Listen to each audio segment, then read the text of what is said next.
Pero para aquellos que lo conocían, Gary Leon Ridgway parecía un tipo normal y corriente.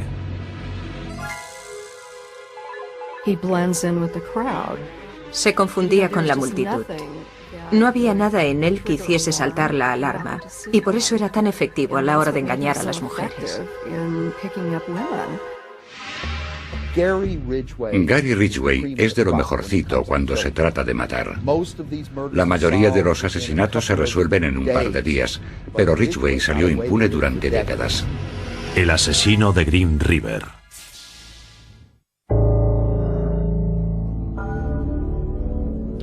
El plan era el siguiente. Quería matar a todas las prostitutas que pudiese. Creía que podría matar a tantas como quisiera sin ser detenido.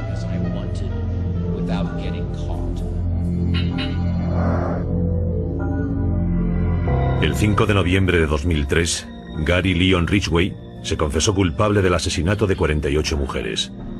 Admitió ser el legendario asesino de Green River, un asesino en serie que mantuvo en alerta durante casi 2 décadas a la costa noroeste del Pacífico por una serie de muertes violentas. Señor Ridgway, se declara culpable de 48 cargos de homicidio en primer grado porque es culpable de cada uno de ellos.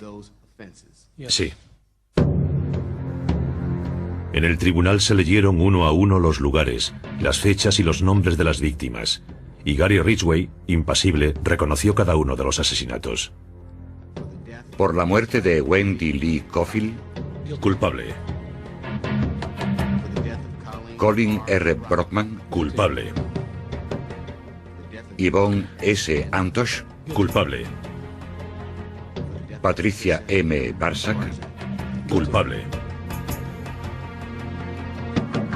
En su confesión, Ridgway le contó a la policía que había matado por lo menos a 90 mujeres.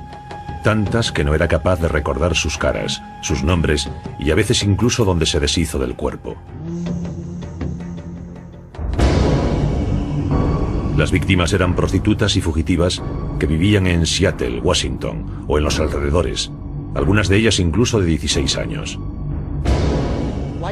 Al igual que otros muchos asesinos en serie, el objetivo de Ridgway eran las personas vulnerables.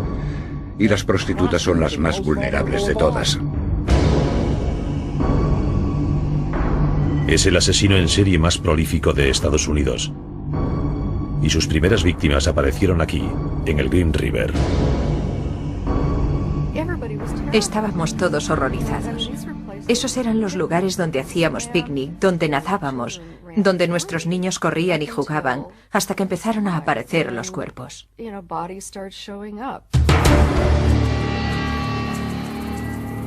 Todo empezó el 15 de julio de 1982, cuando 2 niños descubrieron un cuerpo desnudo flotando bajo el puente Peck. Se llamaba Wendy Lee Cofield, una chica de 16 años que se había escapado de casa y que había sido estrangulada. 4 semanas después apareció flotando boca abajo en el río el cuerpo desnudo de una mujer a la que habían estrangulado, Deborah Bonner. Una vez que comenzaron los asesinatos, empezamos a hacer suposiciones. Es decir, ¿era obra de más de una persona?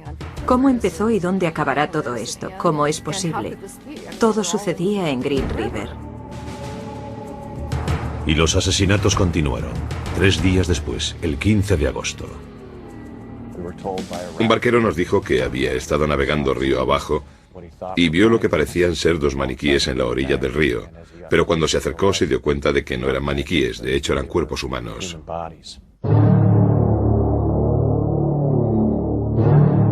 Se trataba de Cynthia Haim y Marcia Chapman.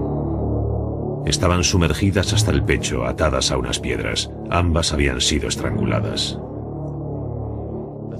Pero lo que realmente me sorprendió fue la mano de Marcia Chapman. Uno de sus brazos estaba desatado y ondeaba en el agua, como si me estuviese diciendo: socorro, estoy aquí. Es una imagen que tengo en la cabeza y que nunca podré olvidar.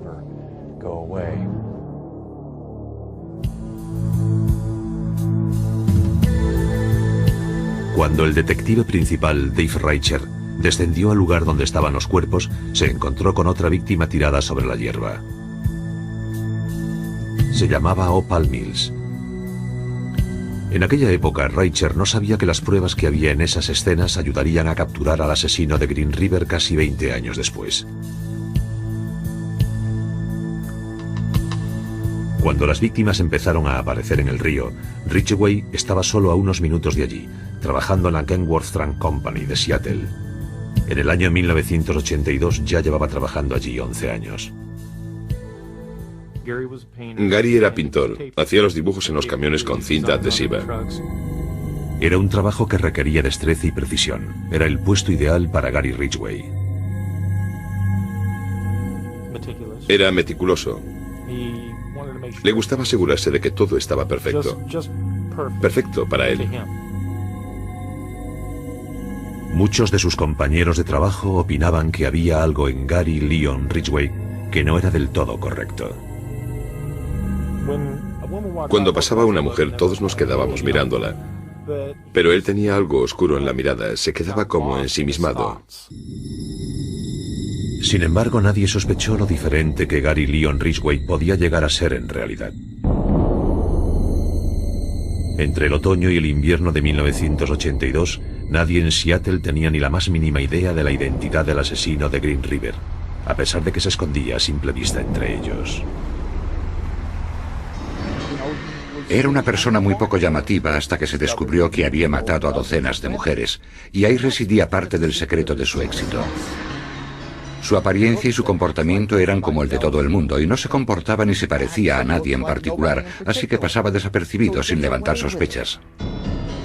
Incluso 20 años después, a muchos amigos y vecinos aún les seguía costando hacerse a la idea. Es la clase de persona a la que podías acercarte para darle un abrazo y decirle: hola Gary, ¿qué tal? Pero si la policía hubiese sabido más sobre la vida de Gary Ridgway, empezando por su infancia, no se sorprendería de que este hombre trabajador y cabeza de familia fuese el asesino de Green River.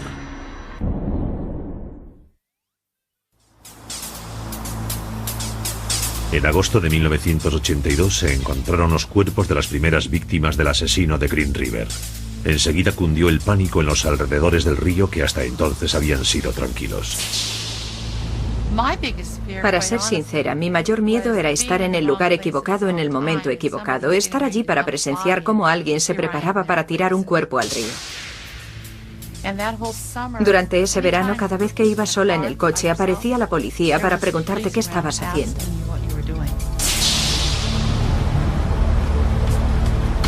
La investigación principal de los asesinatos fue llevada a cabo por la policía del condado King en Washington, junto con otros servicios locales de ejecución de la ley.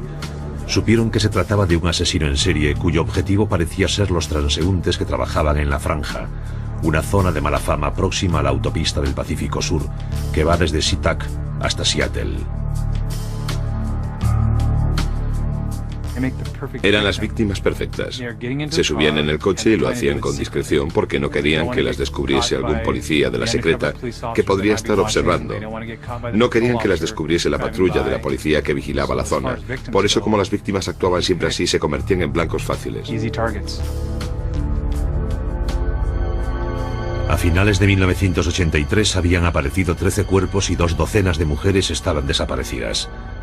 Algunas de ellas habían sido vistas por última vez subiendo a una furgoneta. La policía seguía todas las pistas, incluso una que los condujo a Gary Ridgway por primera vez. Desapareció una mujer joven de nombre Marie Malvar. Un testigo dijo que la había visto subir a una furgoneta que más tarde vio aparcada en la casa de Ridgway.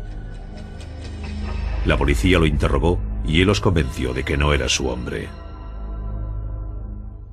Su comportamiento era sencillo y no inspiraba miedo. Podías estar a su lado en la cola de la tienda y nunca se te pasaría por la cabeza que era el asesino de Green River. La vida de Ridgway tuvo un comienzo de lo más normal. Nació en Salt Lake City, Utah, el 18 de febrero de 1949.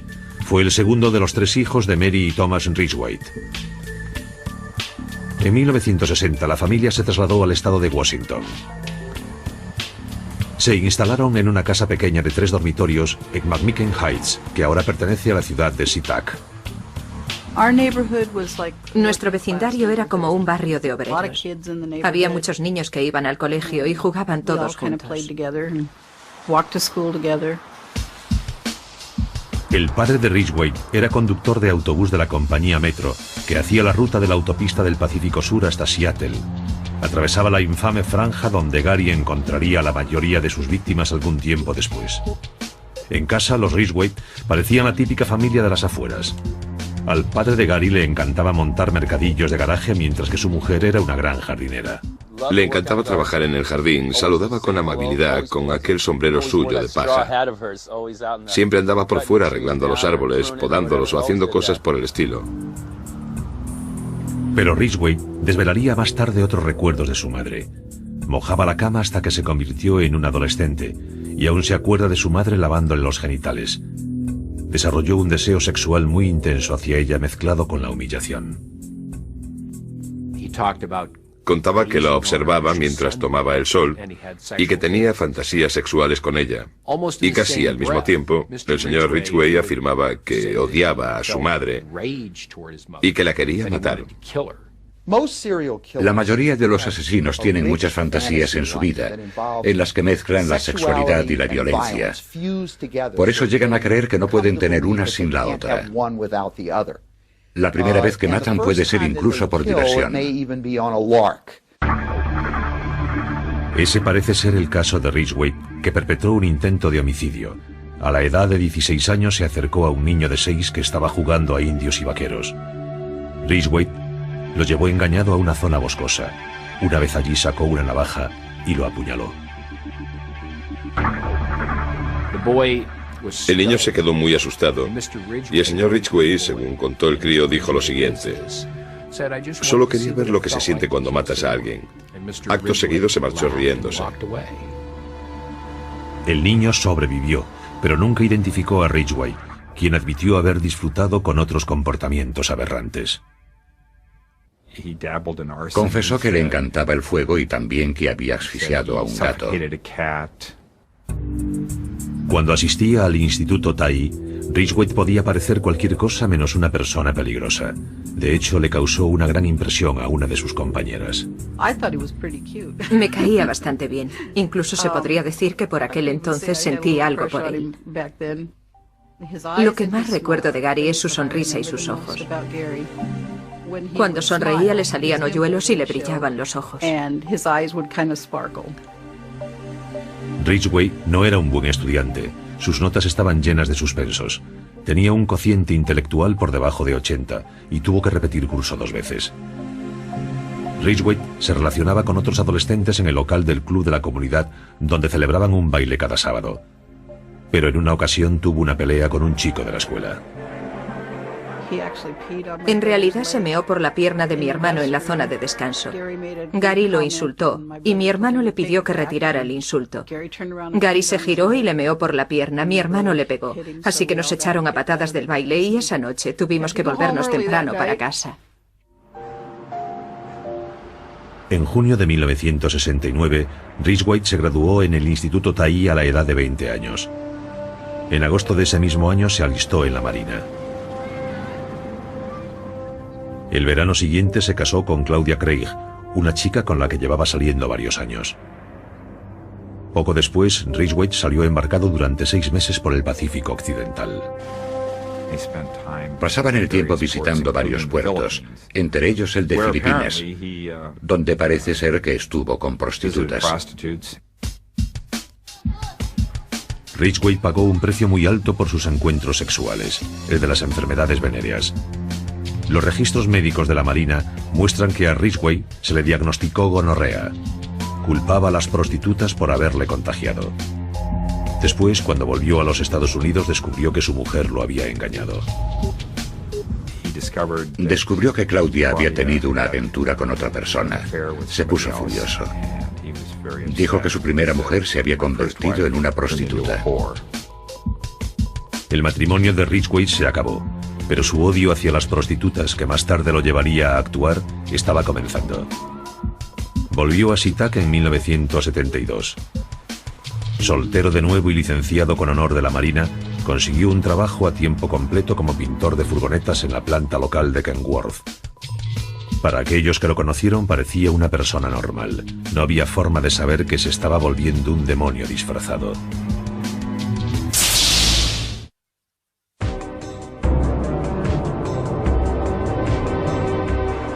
En 1972, Gary Ridgway todavía se estaba convirtiendo en un asesino. Se había descarriado cuando era joven, pero por lo que saben los investigadores aún no había cometido ningún asesinato. Los detonantes que convertirían su vida en la de un asesino en serie todavía no estaban completamente colocados, aunque sí lo estarían unos cuantos años después. En la investigación para entender a un asesino en serie, estudiamos mucho lo que le había ocurrido al asesino cuando era pequeño. Pero ignoramos algo, su etapa de transición hasta convertirse en un hombre adulto y de mediana edad. Con 22 años, Gary Ridgway todavía estaba pasando un bache emocional. Había vivido un divorcio muy amargo de una mujer que consideraba una prostituta.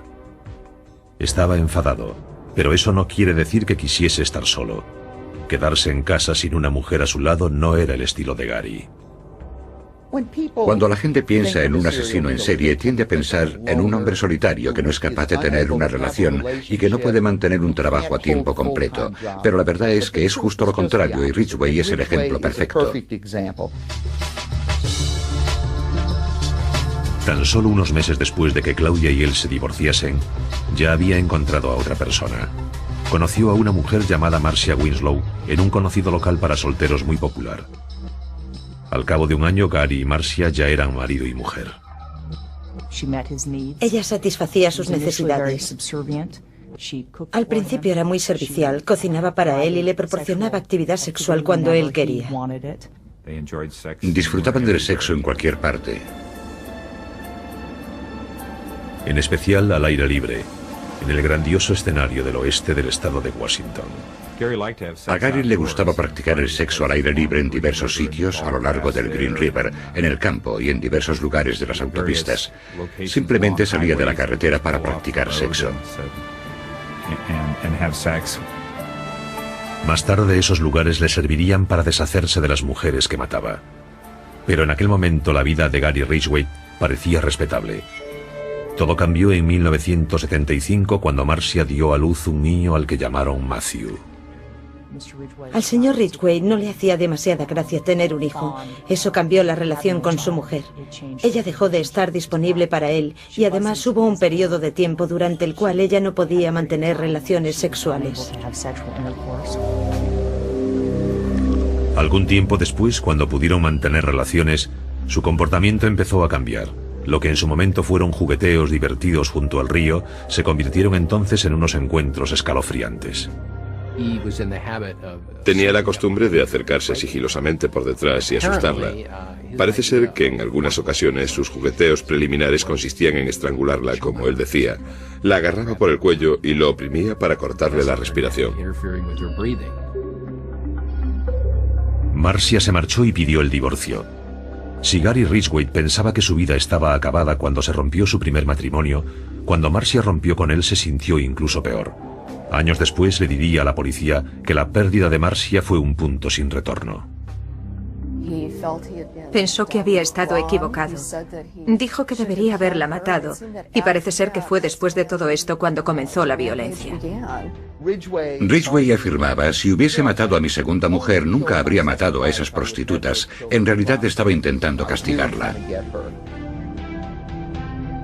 Es fácil no creerse la afirmación de Ridgway. La gente cercana al caso cree que habría matado tarde o temprano de todas formas. Pero sea cual sea su motivo, un año después de que Ridgway se divorciase, empezaron a aparecer los cuerpos de las chicas a lo largo del Green River. Recuerdo que cuando apareció la primera víctima pensamos que se podía tratar de un caso de violencia doméstica o algún tipo de caso aislado. Y después apareció otra y otra y otra. La gente estaba asustada y no daba crédito. En aquel momento nadie más sabía que el asesino era Gary Ridgway. Las víctimas eran mujeres que para él eran tan odiosas como las esposas que lo habían abandonado. Él pensaba que las prostitutas eran mujeres totalmente prescindibles y no las consideraba seres humanos. De hecho, le confesó a la policía que las consideraba basura. Las llevaba a su casa o a alguno de aquellos lugares apartados cerca del río donde alguna vez había hecho el amor con Marcia. Después se aseguraba de que se quedaban completamente desnudas. De esta forma no quedaba ninguna prueba del crimen en la ropa de las víctimas. Normalmente le rodeaba el cuello con el antebrazo desde atrás sin avisar. Era muy íntimo y personal. Había mucho contacto físico. Literalmente le exprimía hasta el último aliento al cuerpo agonizante de la víctima, y cuanto más se defendía, suplicaba y gritaba, él se sentía mejor consigo mismo. Dejaba la excitación para más tarde. El sexo con la víctima antes del crimen no era suficiente, así que volvía con frecuencia a la orilla del río donde dejaba a sus víctimas para fornicar con los cadáveres de nuevo. Ideó un sistema para enterrarlas de forma que podía volverlas a sacar para usarlas una y otra vez hasta que ya tenían gusanos o moscas. Es decir, practicaba sexo con ellas hasta que estaban casi descompuestas. Sinceramente desconozco las razones psicológicas que hay detrás de lo que hizo. Pero al menos según el señor Ridgway, su motivo era que se sentía simplemente libre. Era una cita, un acto sexual por el que no tenía que pagar. Una vez que Gary Ridgway probó la excitación del asesinato, le pareció irresistible. No me cabe ninguna duda de que realmente disfrutaba matando, y cuanto más lo hacía, más disfrutaba. Mientras tanto, ejercía de padre de un niño de casi 7 años. Aunque no se emocionó con el nacimiento de Matthew, al cabo de los años empezaron a pasar más tiempo juntos. Después del divorcio tenía a Matthew un fin de semana de cada 2, y se aprovechaba desvergonzadamente de él para atraer a sus víctimas. Convencía fácilmente a cualquiera para que entrase en la casa donde tuvieron lugar los crímenes, simplemente diciendo, esta es la habitación de mi hijo y estos sus juguetes. ¿Cómo alguien que tiene un hijo puede hacerme daño? Eso demuestra lo listo que era. Era capaz de usar a su hijo como una coartada para asegurarle a las víctimas que era inofensivo, que no les haría daño. Matthew incluso conoció por lo menos a una de las víctimas. El niño estaba en la furgoneta cuando Ridgway la llevó a un lugar apartado en el bosque. Condujo hasta un lugar aislado. Le dijo al niño que esperase en la furgoneta y después desapareció en el bosque con la mujer. Cuando volvió sin ella, el niño le preguntó, oye papá, ¿dónde está la chica? Y él le contestó que se había ido andando para casa porque vivía cerca de allí. Ridgway no se preocupaba nada por su hijo, solo usaba a la gente, la usaba como un instrumento para satisfacer sus necesidades. Lo hizo con su hijo, con sus esposas y en realidad hacía lo mismo con sus víctimas. En enero de 1984, el número de cuerpos encontrados en Green River era de 13. Los efectivos de la policía estaban desesperados intentando juntar todas las piezas para encontrar al asesino. Para Gary Ridgway, el juego de la evasión estaba empezando. Cuando comenzó el año 1984, había poco que celebrar en Seattle. Durante casi 2 años, el asesino de Green River había asesinado metódicamente una chica tras otra. El número de cuerpos seguía siendo 13, y los detectives del sheriff del condado King estaban empezando a sentirse frustrados. Es un reto. Hay un criminal ahí fuera. Hay un asesino suelto que ha huido a pesar de nuestros esfuerzos por capturarle. Un mes después, se crearon las fuerzas encargadas de Green River. Una unidad de 50 personas reunió una enorme lista de sospechosos, compuesta por clientes de líneas eróticas, agresores sexuales reconocidos y otras tipologías. El número de sospechosos que conseguimos era de 12.000 a 15.000. Hay curas que llevan ropa interior femenina y fuera. Hay consejeros de niños por ahí que consumen pornografía infantil. Hay muchos hombres que al final del día se sacan la corbata y se van a un local de striptease en busca de algo excéntrico. Uno de esos hombres era Gary Ridgway. El plan de Ridgway era limpio y simple. Hacer un trato con una chica en la calle, llevársela en la furgoneta y nunca se les volvía a ver. El señor Ridgway pensaba continuamente en matar. Pensaba en ello a cada momento. Cuando comía, cuando dormía, es probable que incluso mientras hacía el amor con su mujer pensaba continuamente en matar y en abusar de alguna mujer en el bosque. Así era su día a día. Y una vez que llevaba sus pensamientos a la práctica, En mi opinión, era una máquina de matar perfecta. No tenía conciencia y disfrutaba de lo que hacía. Era un juego y ganaba él. uno de los pasatiempos que usaba Ridgway para despistar a la policía consistía en repintar con frecuencia las diversas furgonetas que usaba para sus viajes a la franja. Con la esperanza de acabar con la tendencia ganadora del asesino, los miembros de la policía querían meterse en la cabeza de un asesino en serie. Incluso consultaron la opinión de otro asesino en serie prolífico, quien una vez acechó en la costa noroeste del Pacífico, Ted Bundy. Nos escribió una carta en la que decía: ¿por qué no venís a hablar conmigo? Creo que puedo ayudaros a entender la mente del hombre del río. Así era como llamaba a Ridgway. Dijo que era probable que le gustase la pornografía, la caza, el poder y la autoridad sobre sus víctimas, y que volvería para mantener relaciones sexuales con los cadáveres. Nos dio un punto de vista interior que no habíamos tenido en cuenta antes. Lo cierto es que la posición de algunos de los cuerpos llevó a los investigadores a sospechar que el asesino de Green River volvía a visitar los cadáveres en busca de sexo. Algunos de los cuerpos que se encontraron tenían piedras colocadas dentro de los genitales, pero Ridgway no dejaba pistas reales tras él. Cada vez que se descubrían los restos de una presunta víctima suya, los investigadores estudiaban cuidadosamente la escena del crimen para recoger pruebas, en busca de la pista más diminuta. ¿Qué buscábamos? Pues cualquier cosa. Una posible transferencia de cabellos, restos de pintura, cristal, tejidos. Ya lo ven, cualquier cosa. También se recogían pruebas cuando se les hacía la autopsia a los cadáveres, ya que los médicos pudieron extraer muestras de semen de algunos de ellos. Poco a poco y con cuidado se iban almacenando las pruebas que algún día podrían identificar al escurridizo asesino de Green River, que siempre parecía ir un paso por delante de los que lo perseguían. La prensa contaba todo lo que hacía la unidad encargada de la investigación. En las noticias contaron que íbamos a poner vigilantes y él escogía un lugar para dejar a su víctima y después escogía otro diferente para la siguiente. Aprendió mucho de nosotros, por desgracia.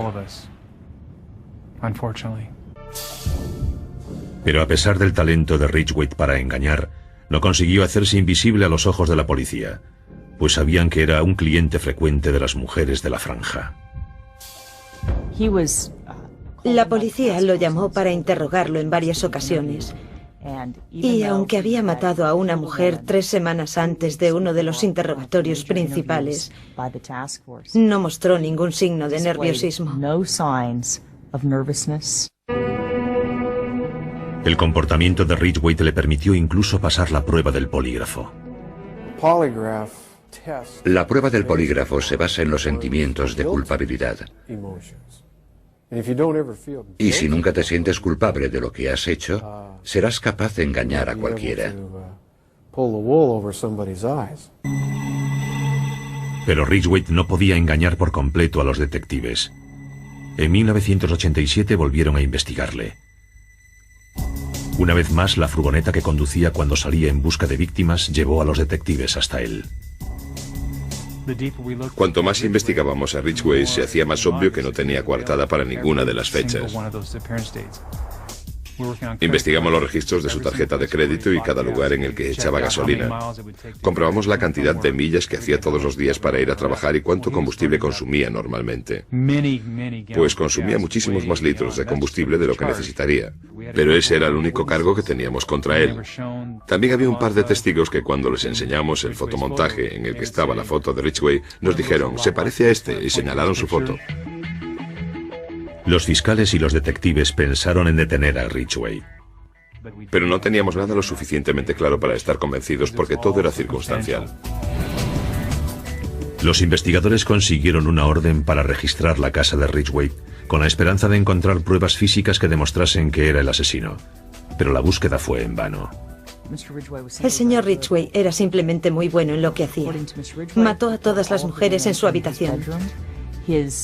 Normalmente, en cuanto acababa de matarlas, quitaba las sábanas de la cama y las echaba a lavar incluso antes de recoger el cuerpo de la mujer para sacarlo de la escena del crimen. Así que básicamente no dejaba nada tras él. Gary Ridgway engañó a la ley una vez más. Creo que estaba empezando a jugar a más de un juego y a mover piezas por todas partes. Empezó a cambiar de sitio los esqueletos y los cuerpos. No cambió su modus operandi.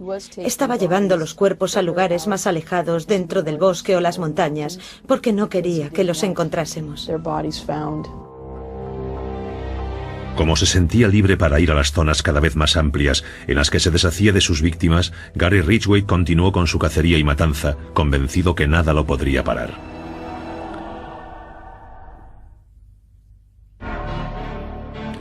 En 1988 habían muerto más de 40 mujeres, víctimas de lo que se empezaba a conocer como los asesinatos de River Green. El asesino, Gary Ridgway, seguía suelto. Llegados a este punto, Ridgway no solo conseguía engañar a la policía, sino que era capaz de esconder su conducta asesina de tal modo que otra mujer aceptó casarse con él. Ridgway se casó con su esposa número 3, Judith Lynch, en 1988. Cuando llegaron aquí por primera vez estaban recién casados. Tenían un brillo especial en los ojos, siempre estaban sonriendo y siempre estaban contentos. Nunca los veía separados. Pero el amor y el matrimonio no acabaron con el insaciable deseo de matar de Ridgway. Siguió asesinando mientras se las arreglaba para mantener a su mujer en la ignorancia. Podía ser Gary Ridgway el marido, y cuando salía en la furgoneta se convertía en Gary Ridgway el asesino. Cuando volvía a casa se convertía otra vez en el marido. Nunca le dio a su mujer ninguna razón para pensar que llevaba otra vida. Tenía una carrera de asesino que mantenía oculta a los demás. Y por otro lado tenía el resto de su vida en la que era padre, marido y trabajador. Los trabajadores de la planta de camiones de Kenworth, donde Ridgway había trabajado durante años, tenían el presentimiento de que estaba escondiendo algo. Después de todo, sus compañeros sabían que la policía lo había interrogado a mediados de los 80. Vivimos la experiencia de tener que trabajar junto a él pensando, podría ser él o podría no serlo. Algunos pensaban que era él y otros pensaban que no. No te tomarías una cerveza con él ni querrías que fuese a tu casa. Simplemente era una persona diferente. Algunos trabajadores de Kenworth incluso le pusieron un apodo, Gary el de Green River. No sabían lo que él les estaba haciendo. Ridgway le contó más tarde a los investigadores que alguna vez había usado las joyas que les robaba a las víctimas para gastarles una broma a sus compañeros de trabajo. Había puesto las joyas en los lugares donde la gente las podía encontrar mientras trabajaban.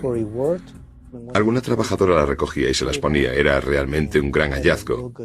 Gary se creía muy sigiloso y andaba por ahí con una sonrisilla de satisfacción en la cara, pero por dentro disfrutaba recordando a las chicas que había matado. Parece ser que esto no era lo único que hacía con las posesiones de las víctimas. Hacía en el garaje mercadillos inmensos y siempre tenía montones de cosas. El colmo es que siempre me llamaba la atención que tenía un montón de joyas, un montón de bisutería de chica y muchos pares de zapatos. Gary Ridgway estaba seguro de que tenía a los vecinos, a los compañeros de trabajo, a la policía y a todo el mundo completamente engañados. Durante un tiempo pensaba que estaba ganando la partida y que se decía, lo estoy haciendo muy bien. De hecho, lo hacía tan bien que los investigadores de la policía se vieron obligados a bajar el ritmo. Aunque Ridgway seguía matando, cada vez aparecían menos cuerpos. A medida que el caso se prolongaba sin ninguna resolución, la unidad encargada de la investigación se hacía cada vez más y más pequeña. En 1990 solo quedábamos 5. Yo lo dejé en abril de 1990 y quedaron 4. En 1992 solo quedaba Tom Jensen. Lo mantuve vivo en la mente de la gente tanto como pude. Empezaban a perder la esperanza, hasta que la tecnología moderna les dio a los investigadores la ayuda que necesitaban desesperadamente. En los años 80 los detectives habían tomado muestras de las escenas de los crímenes de forma meticulosa. Ni siquiera sabían lo útiles que podrían ser, pero las clasificaron y las guardaron de todas formas. Las congelaron y las guardaron, aunque, como se suele decir a menudo, esto no vale para nada, solo va a ocupar espacio en el almacén de pruebas, deshagámonos de esto. Pero eso no ocurrió. Sus previsiones no empezaron a dar resultado hasta el verano de 2001, cuando la tecnología del ADN ya era lo suficientemente buena para analizar las pruebas de los años 80. 19 años después de que una mujer llamada Marcia Chapman fuese estrangulada y abandonada para que se pudriese en las orillas del Green River, las muestras que se obtuvieron de su cuerpo fueron llevadas al laboratorio criminalístico del estado de Washington. Había espermatozoides y conseguimos extraer el ADN de un hombre que coincidía con el de Gary Ridgway. Los resultados fueron realmente sorprendentes. Después se contrastaron las muestras con las de Carol Christensen. De nuevo coincidían con Ridgway. Durante todos estos años, Gary Ridgway había salido impune de sus asesinatos, pero al final los policías consiguieron las pruebas que necesitaban para inculparlo. Se nos llenaron los ojos de lágrimas. Fue un gran momento que nunca olvidaré. Pero todavía había más noticias buenas. Con los avances tecnológicos, ahora se podían analizar las partículas de pintura que habían recogido años atrás los investigadores, y los científicos podían relacionarlas con Ridgway. Descubrimos que había pintura en spray con una composición química idéntica al material que Gary Ridgway usaba en la planta donde trabajaba. Tenía partículas de pintura sin saberlo en el coche y en su casa, y las víctimas estuvieron en el coche y en la casa y también tenían partículas de pintura. Eso era algo en lo que Ridgway no se había parado a pensar. Las muestras de pintura coincidían a la perfección. Con las pruebas en la mano, la unidad encargada del caso acabaría enseguida con el imperio del terror de Gary Ridgway. Durante más de 20 años, Gary Ridgway encontró un placer perverso asesinando a docenas de mujeres y saliendo impune. Se convirtió en el asesino en serie más prolífico. El chico insignificante que suspendía en la escuela encontró la satisfacción de despistar a todo un ejército de investigadores. No lo capturamos cuando lo tuvimos en el 87, tampoco cuando lo interrogamos en el 84 y en el 83. Así que teníamos la sensación de que nos estaba ganando la partida. Pero el 30 de noviembre de 2001 se terminó el juego para Gary Ridgway. Las pruebas de ADN lo relacionaban con 4 de las víctimas de Green River y fue arrestado en su casa. Uno de mis vecinos llamó a mi puerta y me dijo, ¿sabes a quién acaban de arrestar? Me enseñó la imagen de Ridgway en la tele y yo le dije, tiene que ser una broma, Ridgway, el asesino de Green River. Cuando lo oí y vi la imagen de Gary en las noticias, se me paró el corazón y se me hizo un nudo en el estómago. Me quedé impresionada. A pesar de las pruebas físicas claras que lo relacionaban con los crímenes, Ridgway se declaró inocente. Su familia permaneció a su lado y se negaba a creer lo peor. Sus hermanos, sus esposas, su hijo lo visitaban todas las semanas. Estaban convencidos de que se trataba de un error, de que Gary no había hecho eso. La esposa de Gary, Judith, también le apoyó mientras pudo. Permaneció junto a él totalmente incrédula. Estaba convencida de que se equivocaban de persona. No podía ser. Y después, a medida que las pruebas empezaron a salir, acabaron por separarse. Y ahora ella ya no tiene nada que ver con él.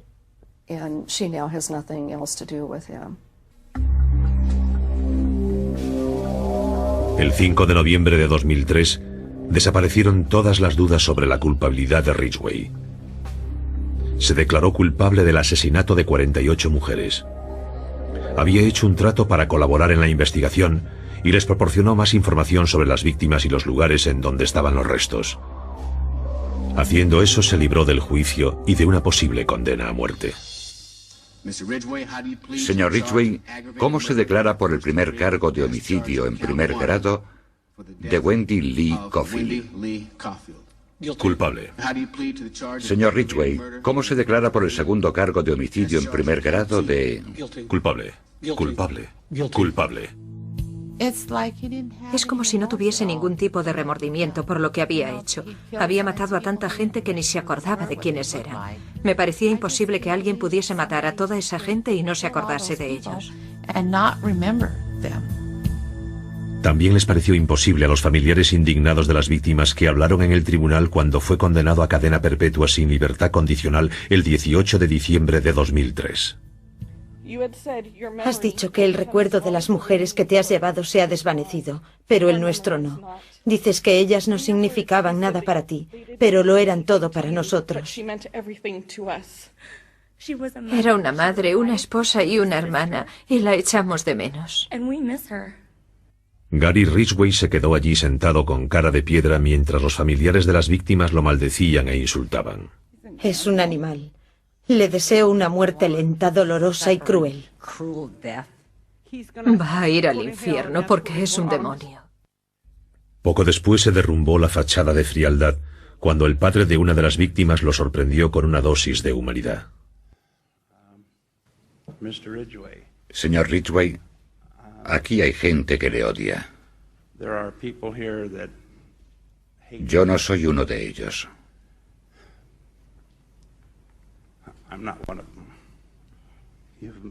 Me ha hecho muy difícil estar a la altura de mis creencias. Y lo que Dios me dice que tengo que hacer es perdonar.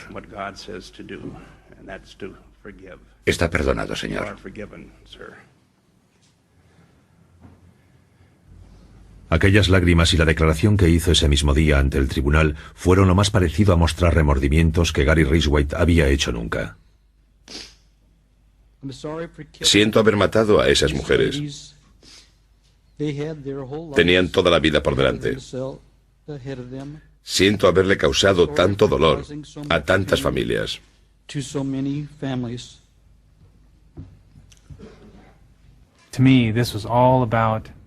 Todo eso era por las víctimas y por la devastación que provocó, pero no por él. Se merecía morir por lo que hizo. Pero eso no le solucionaría nada a las víctimas. No era ninguna victoria. Simplemente nos alegramos de que parase.